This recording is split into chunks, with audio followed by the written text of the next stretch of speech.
On racontait que le bois de Montclair abritait une cabane abandonnée, théâtre d'étranges disparitions. Chaque génération, un habitant du village s'y perdait sans laisser de traces. Le dernier en date était Émilie Laurent, une adolescente curieuse, disparue il y a 10 ans. La police n'avait jamais trouvé son corps. Les villageois, eux, parlaient d'une force malveillante. Lucas, journaliste en mal de frisson, décida d'enquêter. La nuit tombée, il s'enfonça dans les bois, armé de sa lampe torche et d'un vieux plan griffonné. Le silence des lieux était pesant.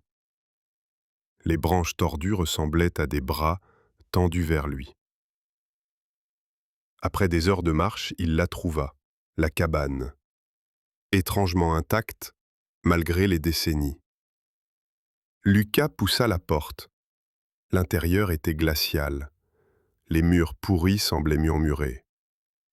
Sur la table poussiéreuse, une poupée ancienne, vêtue de dentelle jaunie, lui faisait face.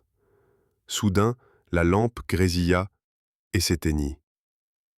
Le cœur battant, il entendit un léger grattement, comme un souffle près de lui. La lampe se ralluma brièvement, révélant un reflet. Une jeune fille pâle, immobile derrière lui. Lucas pivota violemment, mais elle avait disparu. La poupée gisait désormais à ses pieds. Sur son ventre, gravé à l'ongle, un mot. Aide-moi. Lucas réalisa alors que la cabane était un piège, une prison. Il remarqua des noms griffonnés au mur, Émilie Laurent, suivi d'autres disparus.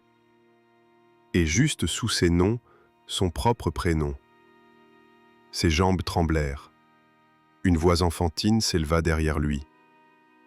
Toi aussi, tu resteras ici.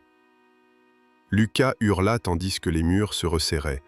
Le lendemain, le village découvrit ses empreintes menant à la cabane, mais aucune trace de son corps, comme pour les autres avant lui. Dans un coin oublié de la cabane, une poupée attendait, un sourire figé sur ses lèvres. Ses yeux semblaient suivre ceux qui osaient regarder. Sous ses dentelles, un nouveau prénom venait d'apparaître.